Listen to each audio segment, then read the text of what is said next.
This is me on my roof, and I don't know it yet, but I'm about to do something really stupid, which isn't entirely unusual, given my close working relationship with the fuck-up fairy. You see, I had the bright idea to remove it and patch the hole. Oh, yeah. As it turns out, this wasn't going to be as easy as I thought, especially without any iron. My first thought was maybe I can reuse the lead lining. After all, it had worked well up to this point. Nah, that's not going to work. Okay, plan B. This is wax paper. Yeah, that'll work. Clearly not waterproof wax paper. But it's temporary. Ooh, that didn't age well. The actual plan was to replace the sheet of iron entirely, which would have worked great if I didn't have the memory of a goldfish, because in the chaos of installing a new kitchen, I forgot all about it. That is until a storm came through and reminded me, with the gentle drizzle of indoor rain, which is generally something you want to avoid. Oh, that's bad. So with a panicked rush to the light switch, I set out to remedy my fuck-up. See what we can do with this. Maybe I should have done this a little sooner. You don't say. Fortunately, I had some clear light put aside already for another project, so I jumped on the roof and did what I could to keep the water off it. It's the best I can do until it clears up. The next morning, I sourced some iron and got on the roof. You should buy a ladder.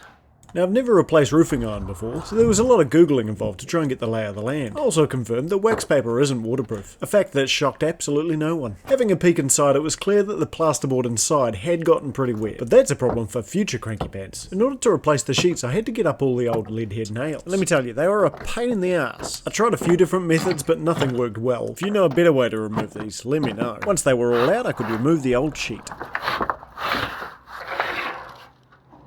It's starting to rain again. I need to get some paper. The old bituminous paper was falling apart in my hands. I had some left over from insulating the kitchen, so I put it on the roof as well. And I was careful to overlap it so that water would run off.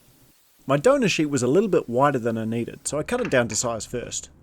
Getting it to fit back into the old space, it was a bit of a mongrel, but it came right with a little bit of percussive persuasion. And whatever the heck that is.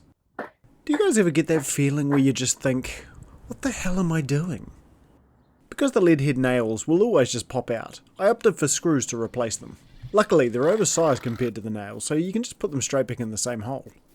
Now, I do have plans to re-screw the entire roof, but that's going to be a massive job, especially if I want to replace the paper underneath it as well.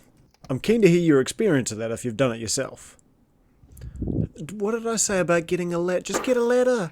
With the exterior now fixed, it was time to take a look at the damage inside. I gave it a couple of weeks to dry out, and in that time this crack appeared, so I did the only logical thing and picked at it.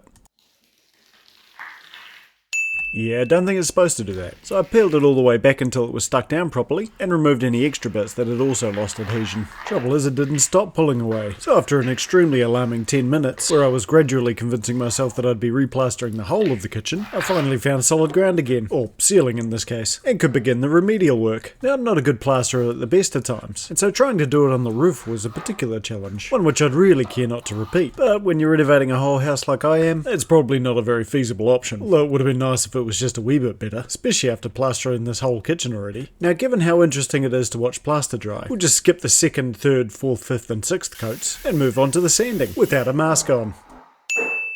Good to know I can learn a lesson at least, and good thing I did too, because after a few minutes of being underneath that thing, it looked like a baker had had their way with me. Rolling pin and all. So after being rinsed down with a hose and a long hot shower, I can move on to the glory job of making it all look pretty. 1 coat of primer and 2 coats of the wrong colour later, I was all done. And it took me over 6 weeks to realise why the room looked funny. Well, that was a lot of unnecessary work. You're telling me, mate. If you'd like to see the year-long process of this kitchen coming together, you can find that video over here, as long as you're okay with a few fuck-up fairy visits. In the meantime, I'm off to grab a beer.